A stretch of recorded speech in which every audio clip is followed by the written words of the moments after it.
You're listening to a podcast of Spurious Morality.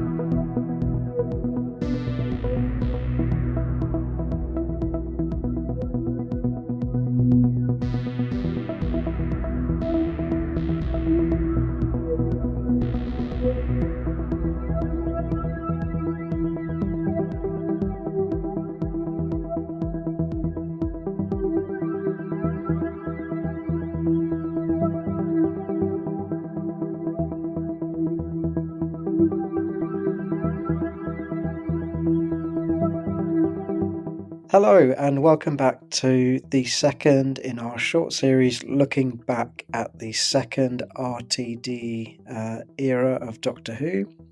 Last time we looked at the three David Tennant 14th Doctor specials, and this time I'm joined by Mark again to go through the first half of season one of the 15th Doctor's era, and we're also going to look at the church on Ruby Road before we get into the season as well. Should we jump right in and Sure. start off with the church on Ruby Road? So this was our introduction to the 15th Doctor, although we'd seen him in the previous episode in the Giggle. What were your impressions of this when you watched it first? Really enjoyed it. It is not my favorite of the two Nshudi specials we've had so far, the Christmas specials. Yeah. Joy to the World ended up being my all-time favorite Christmas special, but we'll talk about that when we get there. But this thing was, I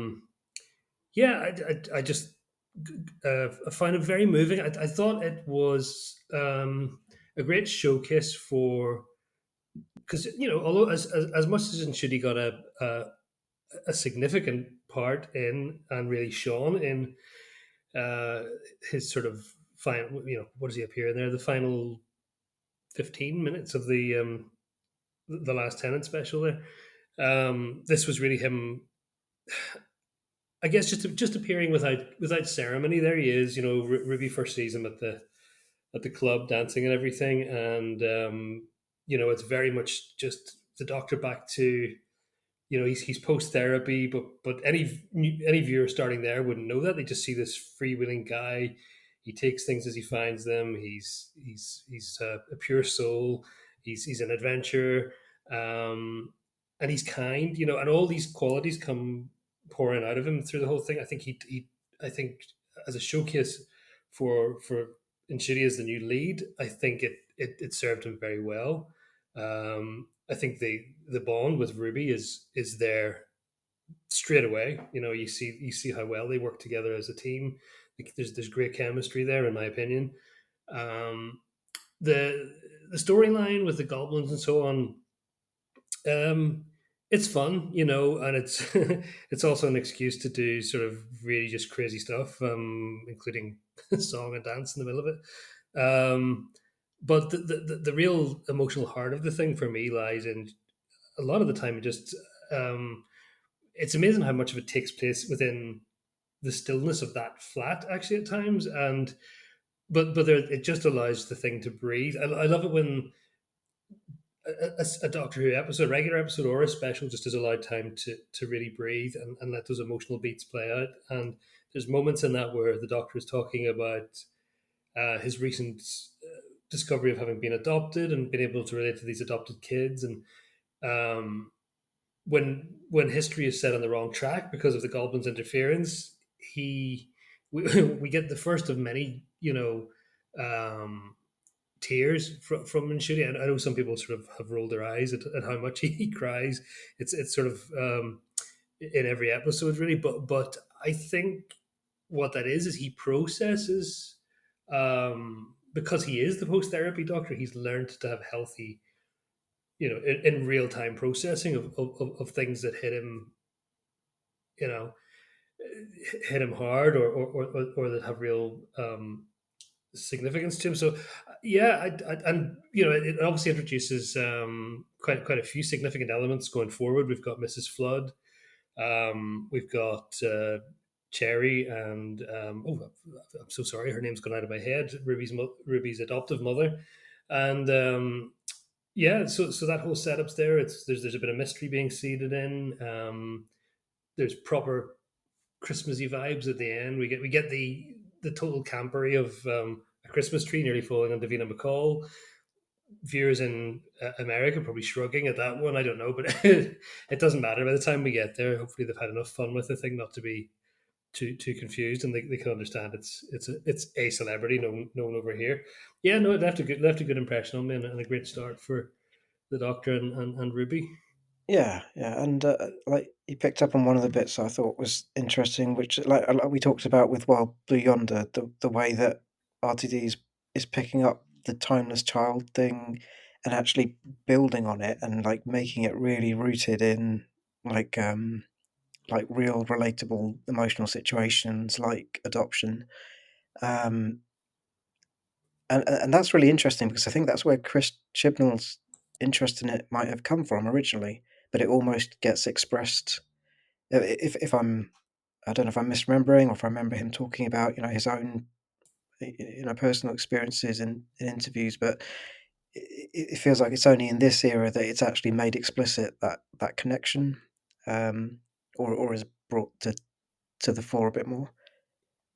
Yeah, no, he definitely did talk of that, his own adoption experience, and Yeah, wanting, to write a storyline around that. And yet, you're right. I think RTD has given it the most um, weight, or I think has sort of teased the most out of that in terms of just showing that the emotional effects of that, rather than just yeah, sort of stating it as a narrative fact. and I think that's what Chibnall was going for, but he didn't necessarily hit all the hit all the right yeah. beats there. It was laudable intent, but maybe not as well executed as what RTD has later layered onto it. So And anyway, and yeah, and there was some of that in Flux with like meeting Tecteun um, and all of that. But it's kind of there's so much going on in Flux that any sort of that there is something there, but it's a little bit lost. Whereas in this, like you said, these quiet scenes that have room to breathe in the church in Ruby Road, it's just really laid out there in a really sort of nice, simple, effective way. Um, I thought this was interesting because this episode like, has a lot in common structurally with like going right back to 2005 with Rose. Meeting the family, taking the companion's point of view, discovering the Doctor through their eyes. But then I also thought like on top of that, you've got these elements brought in that seem like a bit of a mission statement about what this new era is going to be like. I think the music felt like a big part of that, the spectacle and the effects with the goblins. Um, so so yeah, it felt like a really good um, sort of like pilot or sort of mission statement for what this new era is going to be. Um, yeah, like yourself, I haven't watched it in the last few days or weeks, but it I felt very positive about it at the time, and I think I still feel the same. The music didn't bother me. It's interesting because I think maybe we can talk about like the theories we had at the time, like mid-season, about where this was all going. But maybe we can talk a bit about the inclusion of music and fourth wall breaks and things um, as we get into some of the other episodes. But one bit that didn't do so well on a rewatch for me, if I'm honest, is like the sort of setting up the mystery of Ruby's mother and that big, like sort of all the sort of ponderous, mysterious moments where you see this hooded figure walking away, and I get that that's the point, that it's like this mystery built up around something that is quite ordinary, um, but yeah, it felt like a bit. Um, like it was built up too much. And again, I realise that's kind of the point, and but it's yeah, that It, sort of felt a it bit was flat for me interesting on to a hear re. Russell T Davis himself on the commentary for that one sit there and go kind of laugh along with the, laugh in recognition of the fact that it was a bit overdone and kind of say, why is Ruby's mother wearing this Oriental cloak? Like he's the one pointing these things out. Maybe he's the one also that could have stepped in and said, "Could we?" But then what? Yeah, I think his point is we wouldn't have done it any other way because it just we sort of painted ourselves into that corner, so we ran with it. But That's it. It's, yeah. yeah, I'll forgive that a lot.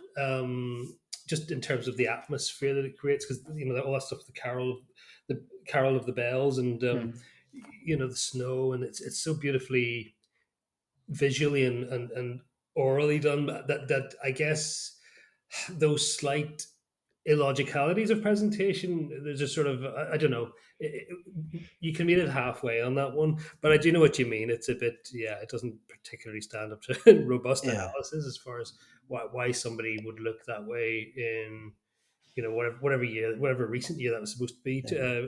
I forget what year they said it was, but I'd have to work it out backwards from Ruby's age. But yeah, relatively recent times, and somebody dressed like I don't know, something from Victorian It Gothic. didn't. Yeah, it didn't bother me at the time before we knew what the reveal was, but Yeah. it's just like it's what rewatching it that it didn't work quite as well for me. One thing, sorry, Go on, just sorry. just what it Yeah, is, because it did come back into my head there. I think this is the one we're both going to be a bit equally woolly on, just because neither of us appears to have got to a rewatch of this one in very recent days. But the stuff with the mathematics of the language of rope and all that stuff, I loved all that because it's another bit of signaling that they, and we also have like this floating wooden ship. It's like, okay, since the salt incident happened, something more supernatural has crept into the universe. Things that might have looked a little less, things that might have been just outside the line before of what Doctor Who feels it can plausibly present. We've moved that line basically, and but it allows for some really interesting things. And I mean, I love the fact that the Doctor can sort of understand the language of rope and make all these. And was that there before or after the Soul change? I don't know. Maybe there was always that kind of phenomenon in the universe, but yeah, it's interesting what's being toyed with there, and I think mm. Russell T Davis he goes on to sort of finesse that a bit more as series one. And that set up in World Beyonder. It's the whole idea is it's this discrete change. The Doctor does something and it releases all these magical forces, but kind of out of universe, looking at Doctor Who as a whole. If you draw a line from, is it the demons, the one where like the third Doctor is Mhm. talking about superstition and science and yeah and appropriately enough that story is about a demon and sort of supernatural, effectively supernatural being, but is actually an alien, which is like a recurring thing in Doctor Who. But then I feel like over the decades, you get to Battlefield towards the end of the original run, and then you get into like the Impossible Planet and a lot of stories in the new run and the books that came between. I feel like Doctor Who has gotten increasingly magical and sort of blurring the lines between science and magic as the years have gone on, from taking this very sort of skeptical scientific position of it can all be explained to now sort of saying, yeah, like there is No, magic there's and just weird stuff that seeps in through the cracks, and yeah, yeah, it's all just part of an expanded kind of realm of possibility, and sometimes it's going to feel like a sciencey one, and sometimes it's going to feel like, okay, uh, you know, the normal rules of physics may not quite apply on this one, but it has its own um, yeah, freewheeling kind of fantasy yeah, fun to it. So let's just lean into that. yeah, Yeah, I think we have that more than ever this season, and I'm not saying that critically, because I know a lot of people. Well, it seems to have been a very Marmite experience, that kind of tonal change. But I personally am on the side of just, it's what we have for the time being. Let's enjoy it, and there's a lot to be said for it. It's brought new. possibilities to the table, and some of them have been done very well. Yeah. Yeah, and and maybe in our next episode we can talk about looking forward to season two because it feels like it's going to be uh, sort of even more leaning into the whole gods and magic side of things. But shall we go on to Space Babies, uh, which is an interesting one because it, like rewatching this, Space Babies, it's not it's not like it's not bad, but it feels like a bit of an aberration because we've got Wild Blue Yonder, the toy maker, uh, goblins, and then the next episode we have Maestro, and in the middle we have this story that feels like a sort of throwback to the original RTD run in terms of like tone and what's going on, and like I said, it's not a bad story, but for me, it's by far the weakest, and it's I think we felt this. We talked about this at the time that it's like it feels like a weird choice to start off the season. But what were your thoughts? Did you get a chance to rewatch Space Babies? Yes, I did, and I have to say, very similar thoughts to your own on that. I would accept. I would agree with you, and I think the majority would take this view that it is the weakest of the that first century series. I'm aware that many people out there absolutely detest it.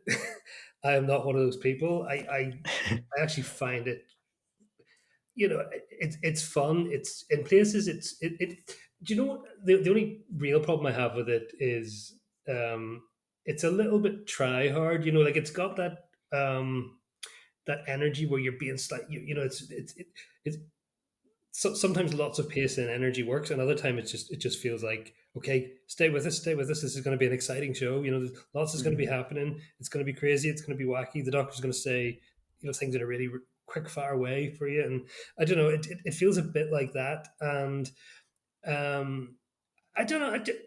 It's an odd one. There's moments in it that I really like. I love that first sequence of just Ruby walking in slow motion into the TARDIS. There's beautiful music, but that's of course a bit of a holdover um, from the Church and Ruby Road. mm.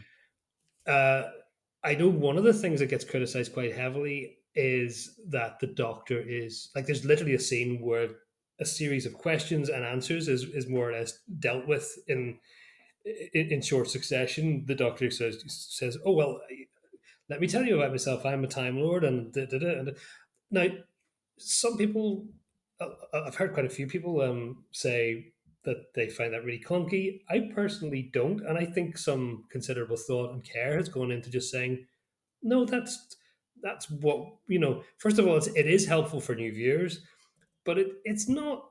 I mean, it's not unreasonable to think that those would be the that would be the there's even a moment where Ruby has to catch up on stuff the Doctor had told her 10 minutes ago, and she says, "Wait a minute, genocide? What?" Like, Yeah, she's acknowledging the fact that there's a lot to take in, but to ignore the fact that there's a lot to take in would also be a bit, I don't know, strange. So I think RTD has in interviews and things robustly defended, and I think rightly defended that kind of sort of let's just have the conversation. We may know all this stuff, but Ruby doesn't, and some brand new viewer may not, and it's yeah. still interesting to hear it put. Even stuff we've heard 100 times before from the Doctor, it's interesting to hear how this Doctor puts it this time, and so that's all fine. The actual story with the snot monster, the bogeyman. Yeah, that's all fine. The babies are, yeah. I guess a lot of people that triggers their sort of uncanny valley reflexes. It's a strange sort of thing to sit and watch. You never quite get comfortable with the way they The form words, mouths. and there's a slight. I don't know. I find it. What I find a wee bit tricky is, but when the Doctor and Ruby first arrive in the baby farm, and Eric first sort of rolls in there, he's talking in a way where he could be he is talking like an adult in a child's body who just happens to be this this toddler in a stroller. but he's saying very scientifically intricate things, and he's talking in a very professional manner. And yet, when they go back to the sort of control room there, the main control room, which something else I noticed today is just they have. I know they put a lot of effort into the sort of drawings on the walls and things, and I'm thinking, well, which of those children drew that? Did they get out of their prams to draw it? How did they get it up to that height? Anyway, that's the sort of silly stuff I can get distracted by. But yeah, when they go back to that control room, a lot of the children are talking in this very childlike way, just very like the way Poppy talks, the way that child who who sort of makes, I don't know, he's made that sort of intricate little wooden hand that pushes the button, and he's very proud of cleaning the pipes or whatever. But it's all, do you know what I mean? There's this sort of slight mm, from moment to moment, it can't seem to quite make up its mind like how babyish these babies are, or how kind of like adults in children's bodies they are. And I'm Mhm. not sure RTD ever quite came down on a consistent tone there. There's a moment where Eric goes off to face the bogeyman with, armed with nothing more than like a very blunt looking toy knife. And the first time I watched that, I thought, well, that's a wee bit silly. But he'd probably be a bit more intelligent than that, given what we've seen already. But actually, what I realized this time around was um, he's almost embodying some of the qualities of the Doctor there, because the Doctor would do exactly that. He'd take an intentionally useless weapon to go and give an enemy a stern talking to, and then just throw the thing aside. So there are possibly more nuanced things in it than might first meet the eye.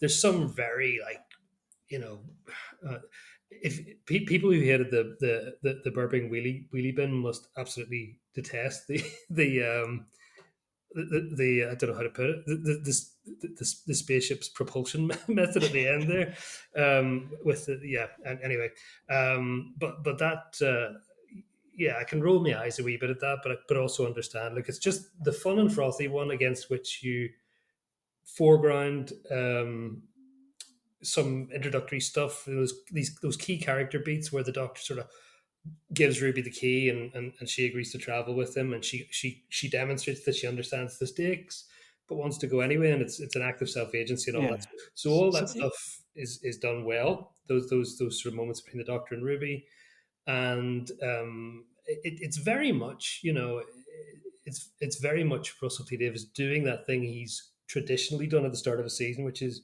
okay, let's go really extra frothy with this one, make it almost intentionally thin stuff, and then just build from there. But let yeah, the let like the the silliness get Autons, background to the, yeah. like Hmm. the Autons are a threat, but it's like you don't get much of a sense of them or much of an exploration of them. It's all about getting to know the Doctor and Rose in that episode. So yeah, maybe Yeah. it's a similar approach here of like you say, a relatively thin story, but the focus is on getting to know these characters.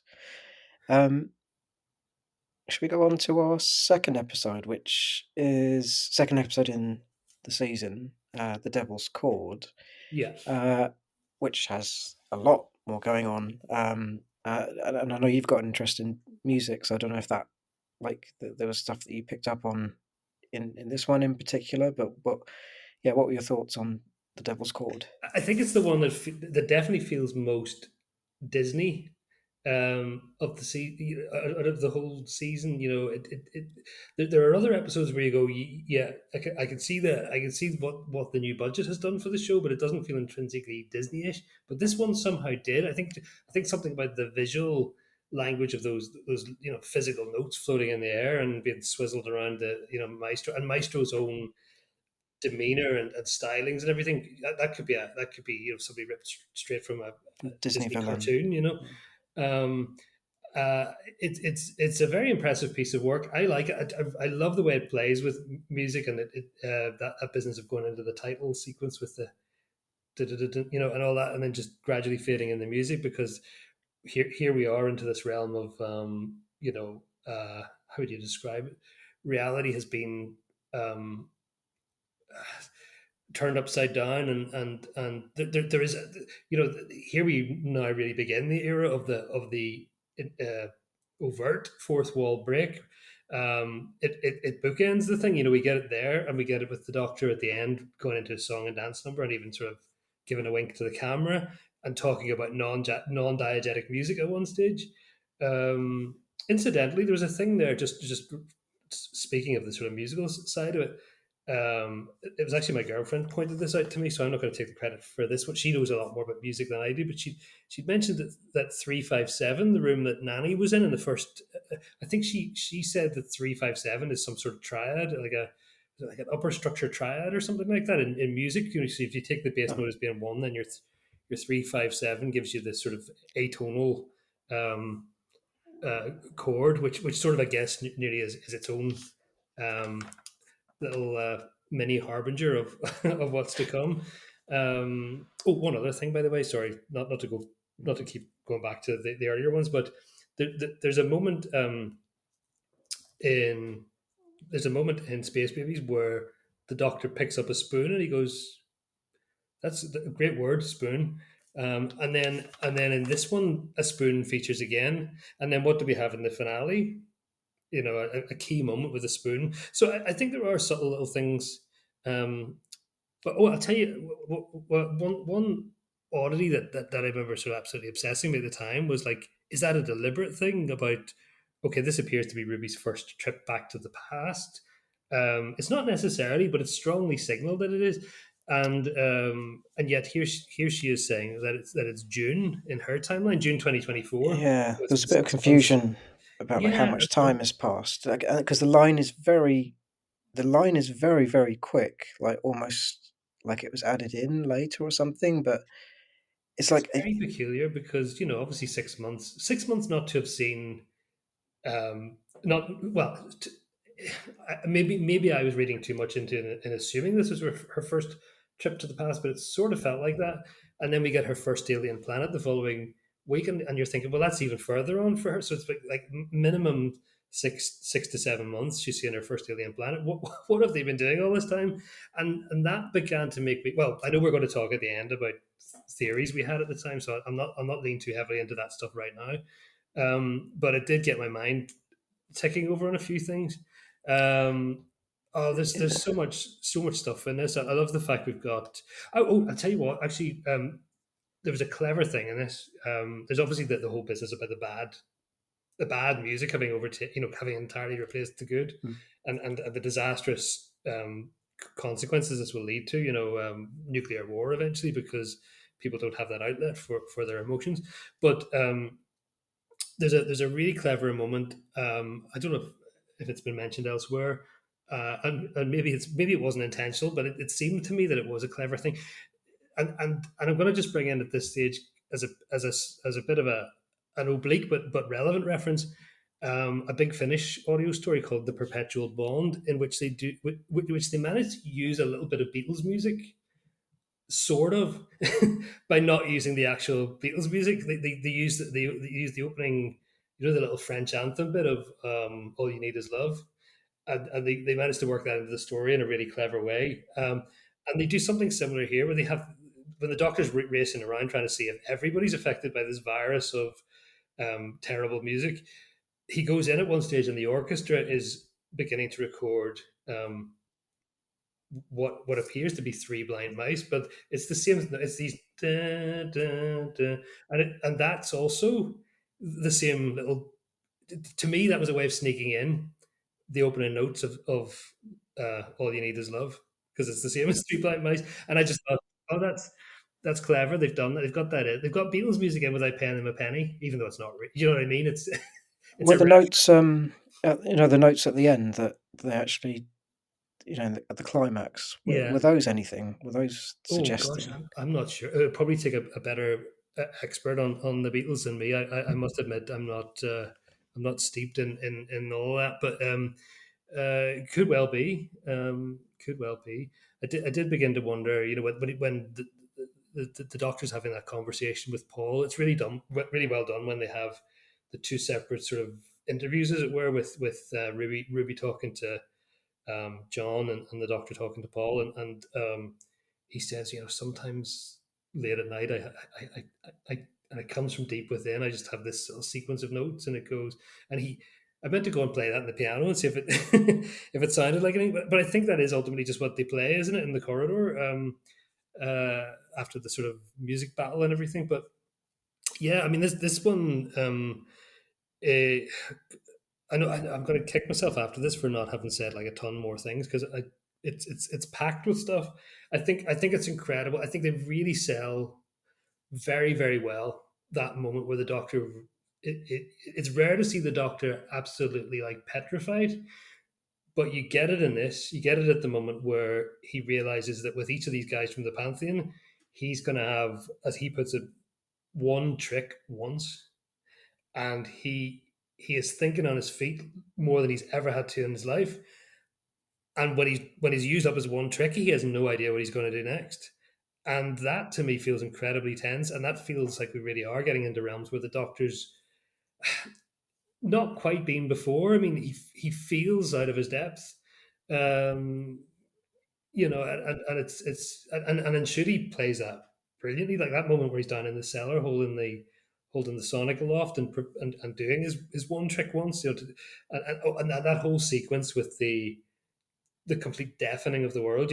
Whatever he does there just cancels out all sound, and that whole the way they direct that with the silently smashing bottle and the tuning fork being struck with no sound and all that. It's really, really effective. Yeah, it's just making me think that like I did also like the fact that so this era, right from the Star Beast onwards, has set up a lot of things like the Meeps boss and the Pantheon, um, but it hasn't strung those out too much. Like coming out of season one, we still have the mysteries or questions about Miss Flood and a few other bits, but we got a follow up on the Pantheon in the second episode in the season, and that it sort of comes back in the finale as well, and so I appreciated that. That yeah, there's loads of stuff teased, but it's not drawn out to the point where you lose interest in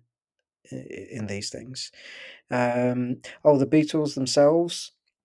I think they were used really well, like just the right amount. You have those initial conversations, like you said, and then they come in to save the day at the end. This is purely like my sort of expectations, looking at like how much they were featured in the promotion before the broadcast. But I think I had in my head that this was going to be much more of like along the lines of those previous RTD celebrity historicals, where you spend a lot of time with those characters. That we were going to meet all four of the Beatles, and they were going to be like sort of main characters in this story. Um, Whereas it works fine with them weaving in and out as they did. But that was one thing that I was sort of expecting going in that didn't pan out. Um, what else? Was was We this the one we had a reference to Susan? Or was this when they're on the rooftop? Yeah, well, that's first of all, yeah, you're right. He starts talking about how he and his granddaughter lived just over there, and how they'd Yeah, just been through the yeah. great foggy winter of 1962 and all that. And Ruby's just standing there, kind of agape at the fact that he's just dropped this fact. There's a really odd moment there actually, with the doctor having said to her, "Oh, what happened to my granddaughter? Well, she probably got killed in the Time War." And then he laughs like in a really strange way. Like it's like, what's funny about that, doctor? But I think when I look at it again, right, I kind of think that's a really interesting acting choice, and it's sort of playing the truth of that, because you're either going to laugh or you're going to cry. It's like Mm. it's chaotic forces of your the emotions just spilling over in that. But I guess he's sort of I don't know, for Ruby's benefit, he laughs rather than cries. But it's a curious one, that it's a choice. Clearly, it's a choice, but it definitely hits oddly, memorably, but oddly. Um, we also have the billboard, with the very early version of what is it, the carolers who um, will eventually go on to be John Smith and the Common Men, and so Mhm.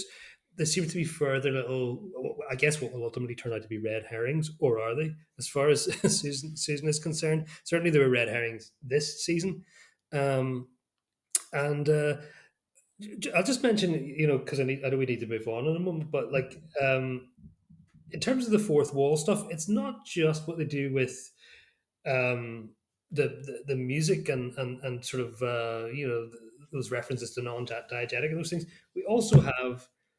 It's interesting that in this we get June Hudson playing a part, and we get Roger Lim's son, if I remember correctly, as the music instructor. And I Mm. don't know. This began to see things in my head that either ultimately went nowhere or are yet still to go somewhere. Although I have, but anyway, we're going to touch on that soon. I know, but yeah, just in case I don't remember to list them all as bullet points at the end. These were some of the things that are coming into my awareness. I was thinking, are they doing some Mm. really clever stuff here, or is it just stuff? It's just like June Hudson wanted to be in it, so they weren't telegraphing anything intentionally. There wasn't some complex meta plan. It was just okay. June Hudson wanted to be involved, and Roger Lim's son happened to be an actor who and it was nice to give him a part or whatever. But Yeah, and the yeah, episode's themed around music, so yeah, mhm, and sort of out of universe, it makes yeah. sense. Also, just one final thing. Although it's set in 1963, there's a kind, and this is again where it maybe feels a wee bit more Disney's than some of the others. There's something about some of their choices. They've got like obviously the Abbey Road cover, and I understand why they've done that. But since that belongs a bit more to the late end of the '60s, but that it already has that feel out in the street with the Beetle Park and everything. And then they've got those very vibrantly colored costumes in the dance sequence at the end and everything. To be 1963, I mean, in my head, 1963 is in black and white anyway. But but it should feel, I don't know, somehow in my head it should feel a bit less colorful than that. But maybe it wasn't. Maybe that's just my um, my conditioning from having watched William Hartnell's era or something. Yeah, yeah, I know what you mean. Maybe that was like a conscious choice about tone as well, and it obviously got a lot more colourful in the final scene. Like Mm, so, that they were probably, I think they were playing with the amount of colour as well yes. as things went through. Oh, and the first overt mention of, um, although I know we had Susan Twist before, but this was the first time they really hammered on that notion of the twist at the end and what was going on. It's like Yeah, big neon signpost at that. If we hadn't spotted it already, sort of thing. So that's where things started to get very interesting in terms of what the heck is going on. yeah, and again, like adding fuel to theories about in and out of universe connections and like metatextual references, like referencing the actor's name. Um, but yeah, yeah, there's loads more we can say about this one, I'm sure. But shall we go on to our third episode of the season, which is Boom, and this is Stephen Moffat coming back to Doctor Who, not as a showrunner, but again, like with the first RTD era, as a writer. Um, I really enjoyed this one. I don't have loads and loads to say about it though, but it was just like a really solid concept. I think Stephen Moffat talked about was pitching lots of ideas and being told by Russell T Davies that, oh, you've done that, or you've done that, and then landing on this one. Um, yeah, and I think it's a great sort of concept. It's realised really well. You get into it very quickly. It doesn't waste a lot of time getting into the setup. Is it just before the credits or just after that the Doctor steps on the landmine? It's just before Just before. it's like you see the lights sort of spin around, and then Yeah, his and eyes then it widen, goes and then in. bang into the credits. Yeah. That's I think a really good example of like post 2005 Doctor Who using the pre-credits section to squeeze in a cliffhanger, and to get like a kind of like classic series cliffhanger in there, like something really exciting that ramps up the tension, and then you go away for a minute or two and rather than waiting a week to see the next episode, you see it play out after the credits. But yeah, I like those cold opens in the post 2005 series that have like a really strong, compelling lead in like that. Um, but yeah, what are your impressions of this one, either on first viewing or if that has changed with a rewatch? First viewing and every subsequent viewing, I have just loved this thing. It is. I love. I just love the beautiful simplicity of that idea, Mm, and it yeah, builds entirely around this one moment, like this one sustained moment of tension. It's incredibly mesmerizing and yet agony to watch. And the doctor sort of getting his zen on, as he puts it, is he has to use every reserve available to him to stay as centered and as calm as he can, even while awful things are happening. Ruby gets shot at one point. He's, you know, he, he's which I love that moment where Ruby first comes out of the TARDIS and he's singing the Skyboat song. And he uses poetry and songs to sort of just ground himself and pull himself out of the immediate now and into more abstract realms. And but the whole time he's just right on this knife edge the whole way through. And I think I think as good as they have been up to that point, I think that was the strongest. It's a huge section of it is just almost like a two-hander for them. And the way she plays that scene where she hands over the urn, let's say the squash, the smelted body thing to him, and he's going to counterbalance himself, and she says, "No, I need a beat." So it comes back to her kind of musical side again. But this is one where I mean, and Shitty gets over criticized, I think, at times for being the Doctor who cries all the time. But I think in this one, yeah, it's the one where it's justified. It's like I most was gonna, justified because yeah, yeah, he's controlling. He needs it. He actually needs it to balance himself out. Otherwise, he's literally going to explode. And he's going to take half the planet with him. We get the introduction, of course, of uh, Mundy Flynn, who clearly as we now know from the season 2 trailer, will go on to have a connective significance.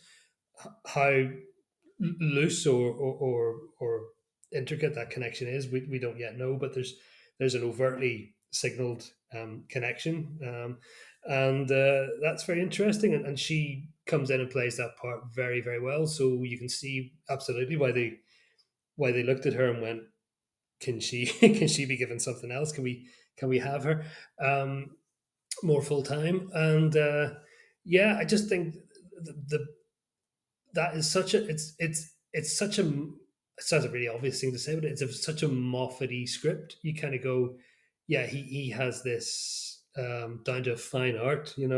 It's very polished. I there's love some some of the things. I don't know whether he has scripted it like this or whether Nshudi kind of workshopped it or whatever. But there's moments where this doctor says certain things where you go, I can't imagine any other doctor saying that. It's like that one where he's like, do you get it, or I can't do this sort of patois or whatever, but at some point he refers to Faith Gill or whatever. He has he's got these ways of putting things. You go, yeah, that's absolutely unique to his doctor. And yeah, I love. There's something about the rhythms of the speech in it, the tension of it, the way those moments play out, and he has paced it just beautifully. Like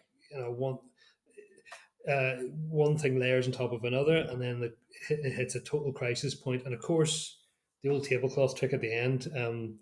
It's a little bit the one sort of slight weakness of it, but I can forgive it this because obviously we're going to have to pull the cat out of the bag somehow. But the dad sort of using his dad skills to subvert the system is it's veering into that sort of same territory as daddy's coming home or whatever from closing time. That kind of it's there's a very fine line between an emotional payoff and something that's just pure cringe. but I think he stays just the right side of the line there.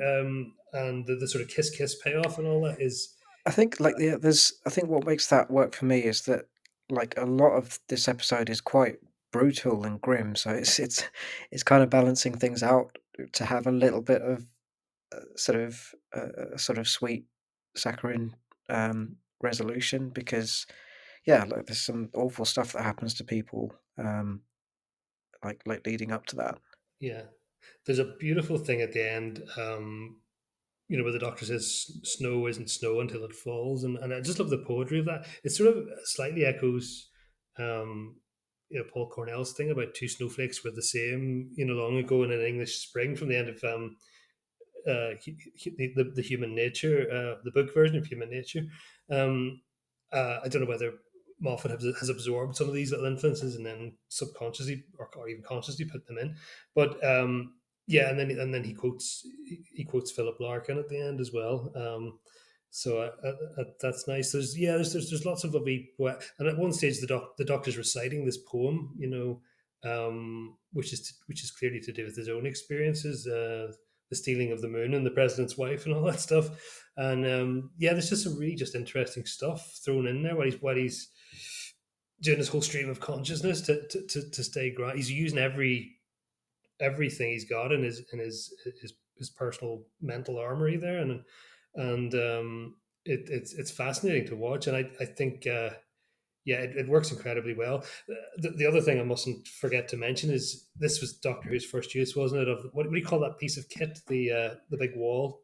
I don't know if Um, it was the thing I'm thinking of is the volume, but I don't know if this was exactly it was the same kind of thing, like hmm, that sort of video wall. But yeah, I was thinking of exactly that because I think Moffat has talked a lot in interviews about how, in theory, this was going to be, the cheap episode of like very enclosed, one set, limited cast, but he's also said this thing about, there's no such thing as a cheap episode. And did we talk about this last time about Heaven we did Sent touch on and it. Yeah, we yeah, did. like things Um, like that? That like actually, there's so much more work that needs to go into like coverage and editing and it's sort of other things take the place of the things that you're saving money on.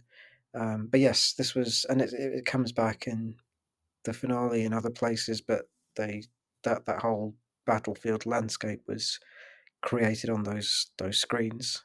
yeah, Um, it seems to be one of those ones where um, different people's eyes seem to work a different ways for this. Because for me, I was absolutely sold on it. Like there was very very few shots in that where I thought, yeah, that looks like a person stood in front of a screen once or twice perhaps.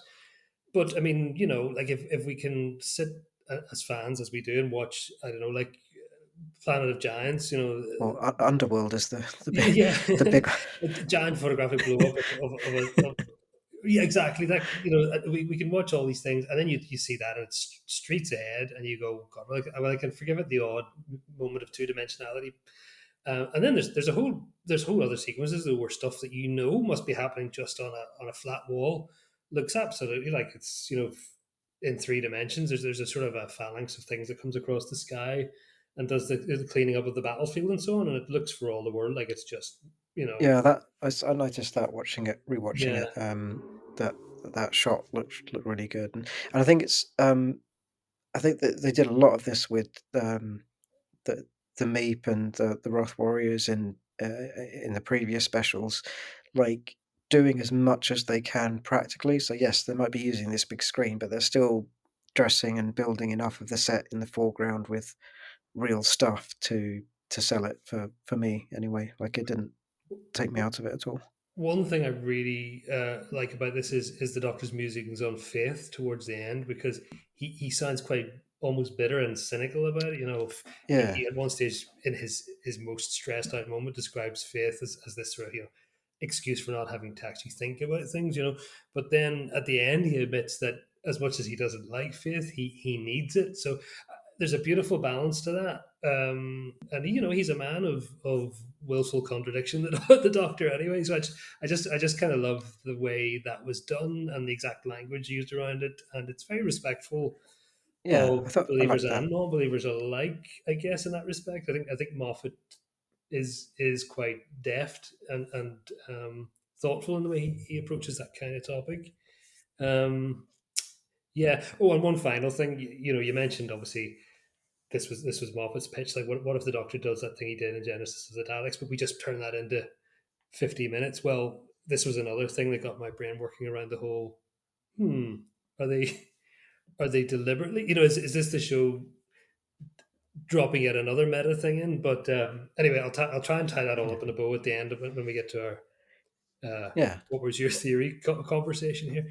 And So. stuff about religion, like Moffat had done a lot of that with the Church of the Silence, and in a way he's like doing more world building on top of that with Villengard and all of this. But yeah, like you said, I feel like he engages with it more directly in this episode than he has done in the past. Like, you know, lines like uh, you know, faith being an excuse for not thinking, and it feels like more like on the nose than it was in the past, where it was more dancing around it with just like a reference to the Church of the Silence or whatever. Um, and although we did have like the Anglican soldiers, they're a returning element as well, aren't they? Because they Mhm. popped up in previous stories. Yeah, we had those guys in. Oh gosh, Good Man Goes to War, and Was it in the Angels oh one yeah, as of well? course, the first one that Matt shot, wasn't it? The Yeah, old yeah, that one. So yeah. Well, speaking of which, shall we come on to 73 yards? I always get the number wrong. it is 73. 73. Yeah. 73. Yeah. Sometimes I say Um, 43, and I have no idea why. So it is 73. and I believe this was the first thing that Mel Gibson shot, which is um, yeah, Incredible, isn't pretty pretty impressive given like how much is going on in this episode. It's a Doctor Light episode because they were working around Nshuti's availability for this first run. Um, but I think this is this is the one where there's some really, really obvious connections with Years and Years, which is like one of the big things um, that Russell T Davies had done in between his two periods on Doctor Who. So you can really see a lot of that coming through. Um, uh, but it's also like like a taking that necessity of we don't have the actor who's our lead available for the whole run, but really, really turning it into a virtue and showcasing Ruby as a character, and using the absence of the Doctor as this really unsettling threat that like catapults into her into this nightmarish world. It's sort of like when I was rewatching it, like you can make a lot of connections to Turn Left, uh, but it's done in like an almost more disturbingly real world way. It's about like very real like political positions, and there's like a really clear hint of sexual violence or some sort of abuse with one of the assistants in the sort of later half of the episode. Um, but yeah, I thought there was loads going on in this one. Uh, so one thing that generated a lot of discussion was like the resolution. But before we get on to how it was all tied up, what were your overall impressions of this episode? I really, really like this. There were complaints at the times we'd had, you know, or that we were about to have a doctor, you know, but this and an episode we'll talk about next week, the very next one, sort of put Doctor Light episodes back to back. But for me, not really a problem because the following one, Dot and Bubble, which we'll get to, I think you know you. I think it's a fan thing to be aware there was less shooting time for Nchudi than necessarily. You feel their presence because they're always popping up in That's right. the That's right. messages. And so they get the most out of their shooting days that they did have. But in this one, I think just unavoidably, it was going to have to be Ruby carrying it all on her own shoulders. They turned that into very much a feature, not a bug. Um, it's very. We talked about how last week about when our last sort of episode we discussed this. We were talking about how our what our expectations of what Russell T Davis would bring back into the show from how he'd evolved as a writer, and in the meantime, of course, he'd done years and years, and we get a very, I think this is maybe you already said this. Apologies if you did just a moment ago.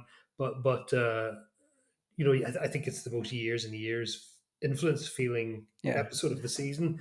Um, and there's even a wee touch of something like the Second Coming there, because there's a bit where Roger App William is kind of laughing malevolently, and you see almost like those little white dots in his eyes. It's like that kind of demonic kind of feel to him, and you see that he is the absolute monster that he is implied to be.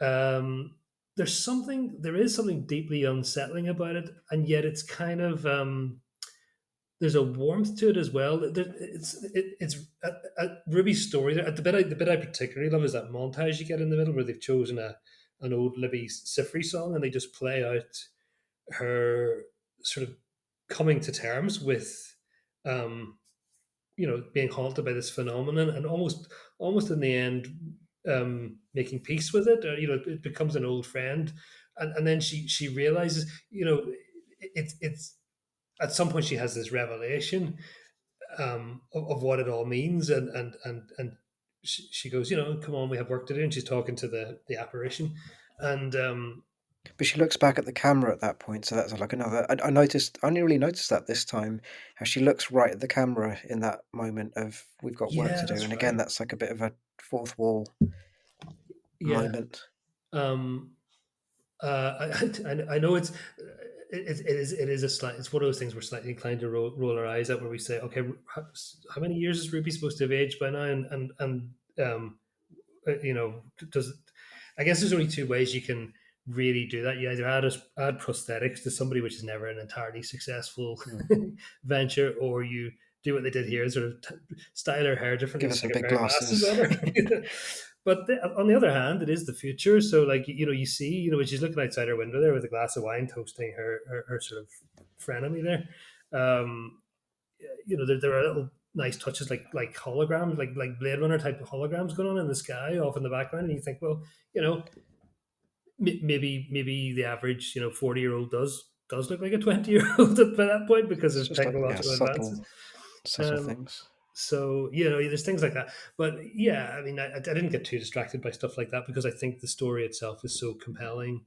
I think it's really effectively written, and yeah, it's the one where Russell T Davis sort of manages to get under your skin. There's a whole it's sort of like darkly comedic. That whole business with the Welsh pub and the punters all um, playing a collective practical joke on Ruby because they want to get back at the English for being so uh, maybe stereotyping in how they view these Welsh villagers.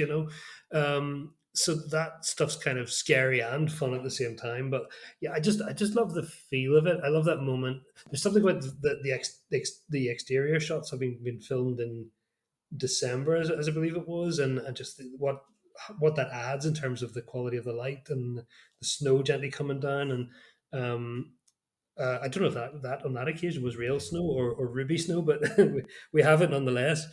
And then yeah, Susan Twist's appearance in that one is a really interesting one because it's her at her most uh, benevolent, I guess, and friendly. And you start to think, like, what is going on here? Like, why is she so different each time? And this is the point at which, like, she'd made several appearances, and it was like, okay, no, they haven't just reused an actor that they liked. Yeah. There's some significance to this. Yeah. So, but the way that one wraps up with the return to the book ending at the end, I love that little payoff where he says, "Oh yeah, you never mentioned the third time you were here in Wales," and she just sort of says, "Oh, well, I suppose it must have been now," which is just the last little lingering awareness of the reset timeline. Yeah, Um, and on rewatching it, it seems really clear to me on a rewatch that that is meant to be her. But I remember watching it the first time around, and it felt more ambiguous or vague, or there was some wriggle room of, is that her, or is the woman that she's seeing some other sort of external entity that's jumping back in time. But Yeah. yeah, looking at the way that the voiceover goes over the view of her hands moving, it's older Ruby telling her younger self uh, how to avoid this timeline. It's also one of those, um, in Doctor Who terms, only occasional episodes where really there's just a sort of unresolved ambiguity as to what the whole causation of it was. Really, like, I mean, Yeah, the what fairy was that circle is circle? How never. did it come to be? Russell, some it was. I remember it was driving some people absolutely bonkers, and there was a sort of a quite a divide between the people who said, "Look, it doesn't need to be explained," and those who were saying, "No, it absolutely does," you know. But I kind of tend to sit on the side of, look, if it's intentional and well done ambiguity, and and half the power is in its mysteriousness, then just, let take it for what it is, and enjoy the atmosphere and the journey. And if Well, that's the other thing that's not explained is how her older self can loop back, or and when we get to the finale, it suggests that there's something to do with the TARDIS because of that distance of the perception filter. But yeah, how does she actually even manage to go back and communicate with herself? Talking of the TARDIS, I remember one of the things I was thinking when I first watched it. I don't really think this now, but when I first watched it, it genuinely was in my mind that, when she first goes to the TARDIS there, he's disappeared, and she checks, around the back, and then she goes to the front doors, and she's kind of talk. She goes back a day later, and she's talking to him through the doors and going, "Look, maybe this is something you just sometimes do, and you're in there, and um, but I would really love to travel with you again, and if you ever want to do that, I'm here." But it occurred to me that he could very well be on the other side of those doors, and for some reason, he just needs to. It is one possible explanation, actually, that he did stay in there, and that having perceived something that needed to loop, and couldn't interfere in, he did what he needed to do, and maybe did nudge things with the TARDIS from within or whatever. I don't know. It's I lean towards that not being the case now, but I like the fact that it's at least one of a number of possibilities. Um, and on the face of, you could take it as quite a cruel thing, but maybe just one of those needful things that the Doctor just has to do to get things back I on feel like track. he would have But come, especially this Doctor. I feel like he would have come clean after it was all resolved and yeah, possibly. revealed it. But then, as he will later go on to say, there are no unkind ways to do the necessary to save someone or to save a situation. So Mm. I don't know. One image I really love is just the TARDIS on that cliff top. Just I know I talked about this last week, but when David Tennant had his whole speech about what happens to the TARDIS when it goes off, and during it when the HADS is triggered and it goes off somewhere, and then centuries come and go, and civilizations rise and fall around, and we get that sort of in miniature here with the TARDIS just sitting there for decades, and it becomes this. There's something really moving about the fact that people come and leave flowers there, and nobody really knows why. But there's probably this just residual gratitude in people for something that they intuitively recognize to be, um, you know, associated with. It's the iconography of the guy who saved the universe more times than anyone can count, and they feel it more than know it. So yeah, there's a lot of poetry and atmosphere in it, and I really, I could watch it over and over and over again, and just, um, So one of our like wrap up questions was like which of these five episodes is your favorite? And I really struggle to answer that question, and not to be too negative, but it's like Space Babies is the weak one for me, or the least good. It's like okay. I'd then place like Church on Ruby Road as like that solid intro, but these last three, I really like all three of them: Devil's Cord, Boom, and 73 Yards. And I feel like they're all really good and interesting in different ways.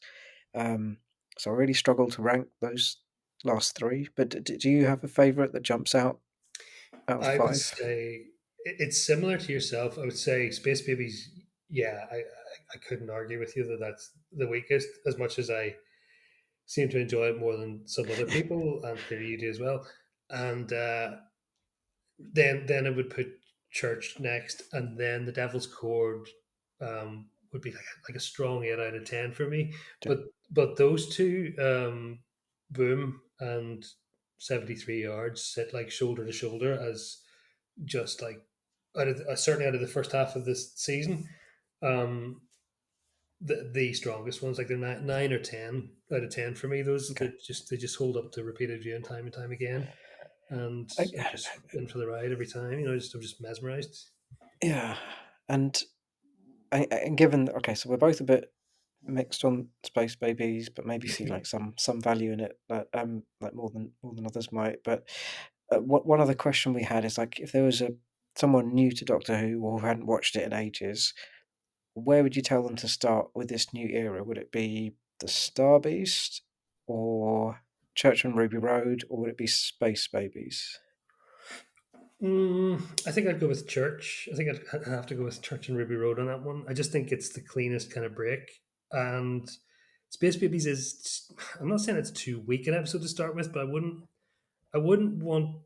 Hmm, if it You was a missed the betting man, I wouldn't. introduction. I wouldn't fancy my chances of getting somebody to watch a further episode after the Space Babies. They might, depend because everybody's got radically different tastes of what they like out of their Doctor Who, and you could show some. Everybody's had the experience of well, not everybody, but a number of fans like will have tried over the years to sort of get some not we into watching Doctor Who, and you choose. You think that's City of Death. Surely that's the one. You show them City of Death, and they just 5 minutes in, it's like I can't, and you're going, are you kidding me? This is like one of the best things ever made. But yeah, But so also who knows? But maybe, churches. maybe I could have shown them Paradise Towers, and they'd have been like, right, give me everything else. I don't know.